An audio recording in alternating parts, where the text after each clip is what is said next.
ঝিনাইদহ ৪ আসনের এমপি আনোয়ারুল আজিম আনার হত্যা মামলায় গ্রেফতারকৃত আসামি জিহাদ হাওলাদারকে ফের ১৪ দিনের জেল হেফাজতে রাখার নির্দেশ দিয়েছেন আদালত। শুক্রবার উত্তর ২৪ পরগনা জেলার বারাসাত জেলা ও দায়রা আদালতে এ রায় দেন বিচারপতি শুভঙ্কর বিশ্বাস। শুক্রবার বারাসাত জেলা ও দায়রা আদালতে জিহাদকে সশরীরে হাজির হওয়ার নির্দেশ দেওয়া হয়, কিন্তু জেল কর্তৃপক্ষের কাছে পর্যাপ্ত পরিমাণে গাড়ি না থাকায় ভিডিও কনফারেন্সের মাধ্যমে জিহাদকে বিচারপতি শুভঙ্কর বিশ্বাসের এজলাসে হাজির করা হয়। ভিডিও কনফারেন্সের মাধ্যমে বিচারপতি জিহাদের বক্তব্য শোনেন। সবকিছু শোনার পর বিচারপতি শুভঙ্কর বিশ্বাস জিহাদের জামিন আবেদন নামঞ্জুর করে ফের ১৪ দিনের জেল হেফাজতের নির্দেশ দেন। পরবর্তী শুনানির দিন আগামী ৫ জুলাই ধার্য করা হয়েছে।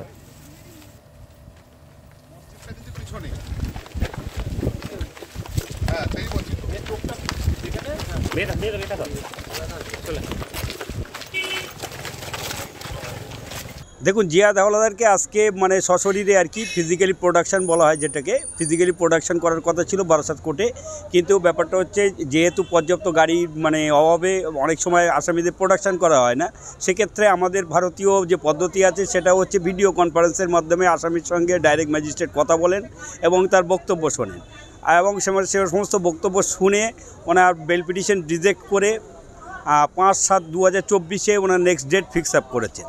একটু আমি বলেই রাখি সংযোজন করে, জিহাদ হাওলাদার যাকে প্রথম অ্যারেস্ট করা হয়েছিল এই এমপি খুনের, জিহাদ হাওলাদারের সূত্র ধরেই কিন্তু সিএমকে অ্যারেস্ট করা, এবং জিহাদ হাওলাদারের কাছ থেকে যে তথ্য প্রমাণাদি পাওয়া গেছে, বিশেষ করে যে সঞ্জীবা গার্ডেনের যে ফ্ল্যাটে ছিল সেই গার্ডেনের থেকে সিসিটিভি ফুটেজ থেকে শুরু করে সিআইডি ভবনী সিআইডি অফিসাররা সমস্ত তদন্তকারী সংস্থা যে আছে, তদন্তকারী সংস্থা সমস্ত কিছু কিন্তু তারা যে সিসিটিভি ফুটেজের প্রায় 16 GB মেমোরি কার্ড থেকে শুরু করে যে গাড়িটা ইউজ করা হয়েছিল এই মার্ডারের জন্য, অর্থাৎ দেহের অংশগুলো বিভিন্ন জায়গায় ফেলে দেওয়ার জন্য সেই গাড়িটা সিজ করা হয়েছে, তার রেজিস্ট্রেশন নম্বর অর্থাৎ তার সমস্ত supporting papers and documents collect করেছে সিআইডি। এছাড়াও এই ওর কাছ থেকে ডিউরিং পিসি পিরিয়ড অনেক ডেভেলপমেন্ট জিহাদ হাওলাদারের কাছ থেকে হয়েছিল, এবং তার সূত্র ধরেই সিয়ামকে অ্যারেস্ট করা হয়েছিল।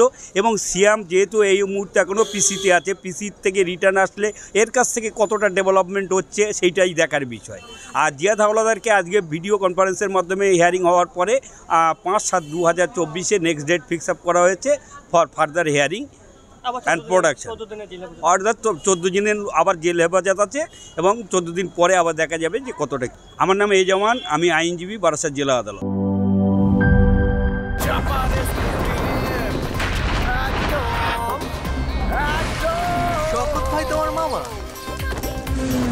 খাও চাপার জোর বাড়াও।